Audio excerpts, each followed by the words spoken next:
Concentrate નહીં. હા, એની first addition છે પ્રેઝન્ટ. લાલ કલરની આવતી હતી, એકદમ પતલી હતી, પદપરી જાટલી આવી હતી ને ફાઇન છે. ઓકે, બરાબર. તો આમાં તમને મળ્યું. બીજું બીજું કે સાદી રેપર્ટરીમાં મેંગમાં એલિમેન્ટ્સ ફ્રોમ રૂબ્રિક છે, એમાં તમને આમાં બધું મળી જશે.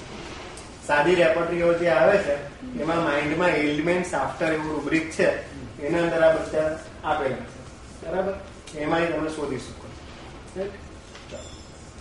હવે જયારે પણ તમને કોઝેશન ખબર પડે છે કે આના પછી થયું છે, તો તમારે એની ફિલિંગ જાણવી બહુ જરૂરી છે, એને રિએક્ટ શું કર્યું તે જાણવું બહુ જરૂરી છે.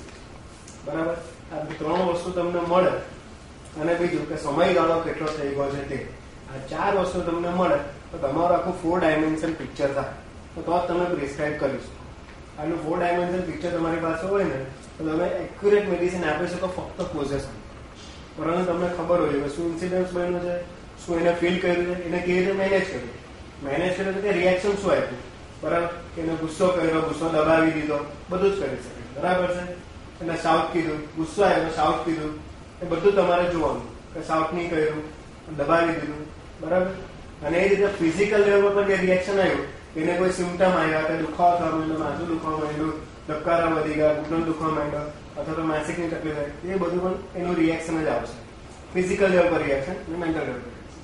બરાબર, આ તમને 3 ડાયમેન્શન અને ચોથું સમયનો ગાળો કે સમયગાળો કેટલો છે, એટલે 4 ડાયમેન્શન તમારે જાણવા બહુ જરૂરી છે.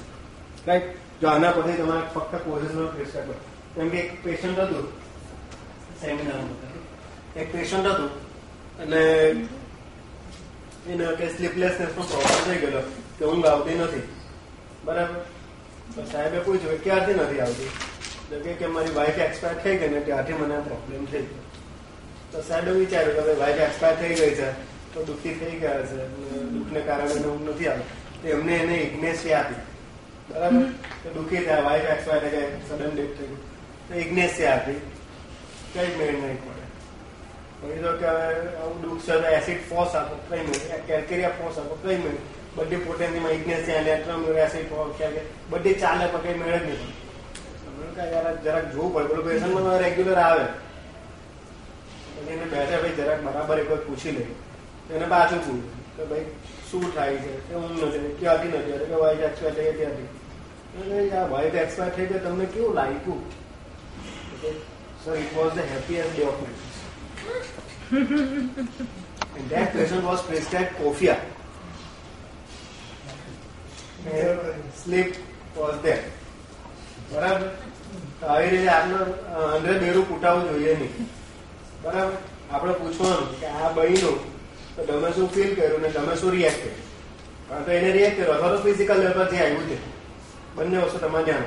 રાઈટ, એ રીતે મારા એક પેશન્ટ આવેલું, મલ્ટિપલ પ્રોબ્લેમ ને મલ્ટી સિસ્ટમ ડિઝીઝ.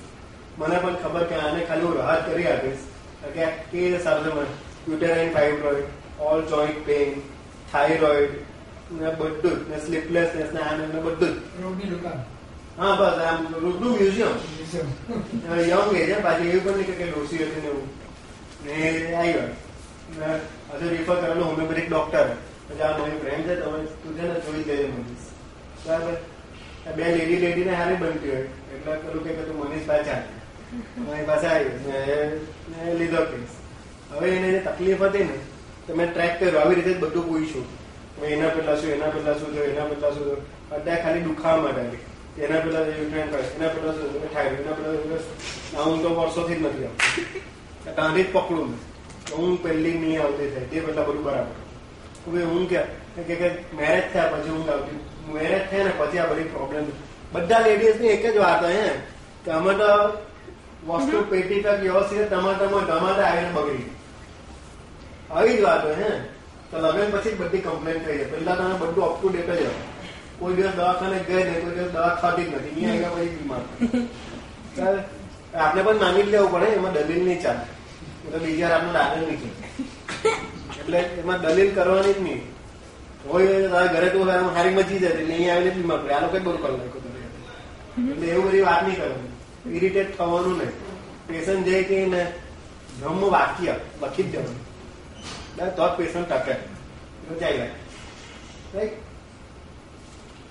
હવે આ વસ્તુ પકડી કે એના લગ્ન પછી છે, એટલે મેં એનું ટ્રેક કર્યું કે લગ્ન ભાઈ લવ મેરેજ છે, અરેન્જ મેરેજ છે.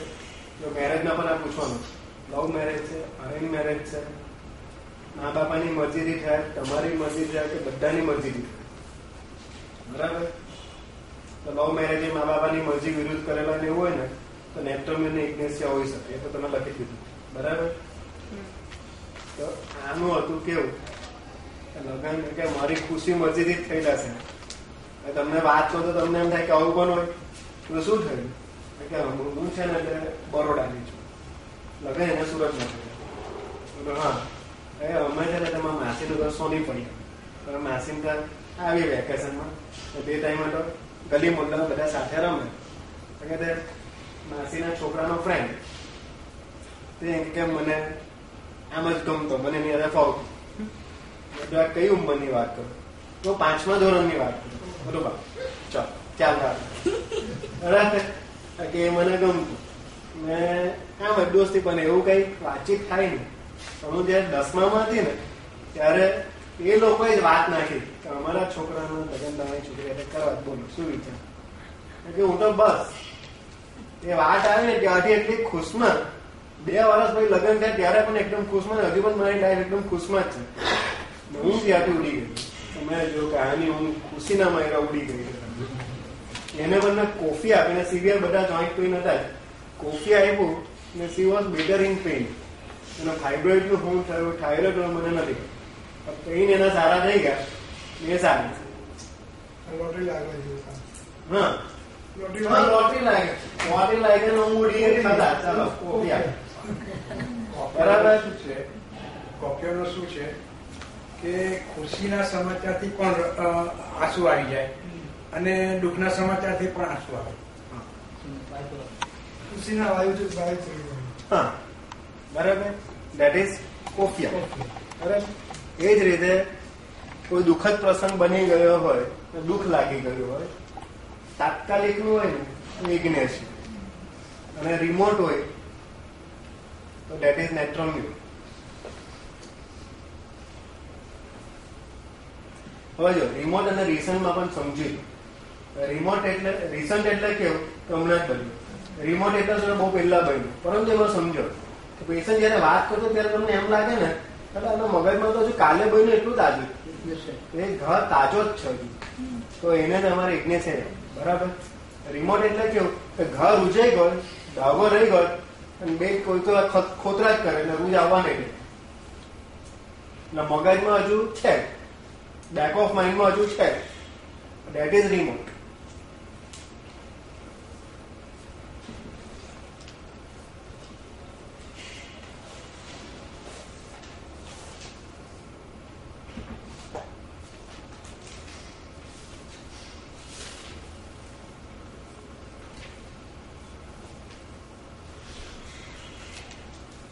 એ જ રીતે કઈ વાગી ગયું હોય તો ભાઈ આ વાગી ગયેલું માથામાં, પછી આ માથામાં દુખાવા ચાલ્યા કરે, તમે નેટ્રમ સલ અને બીજી એક નેટ્રમ, બરાબર?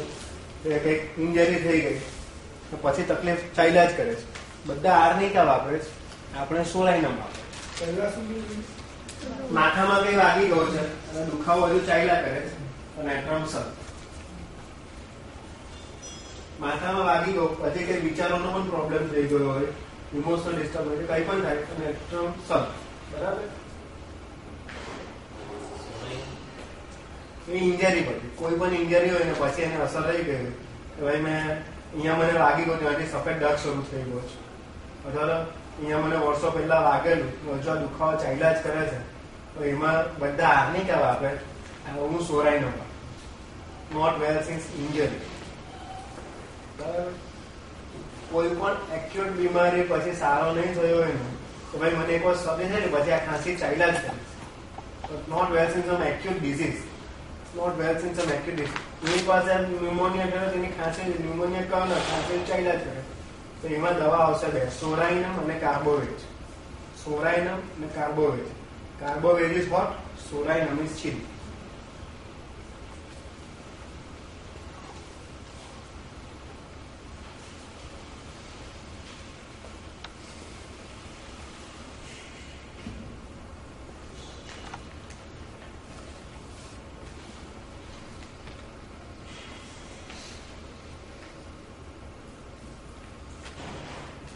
એવી જ રીતે તમે ઓટોપેથિક ડ્રગ પણ આપી શકો પોઝેશન વાઇઝ કે ભાઈ એને સ્ટીરોઇડ લીધા છે પછી ના તો કોર્ટિઝોન આપી શકો એને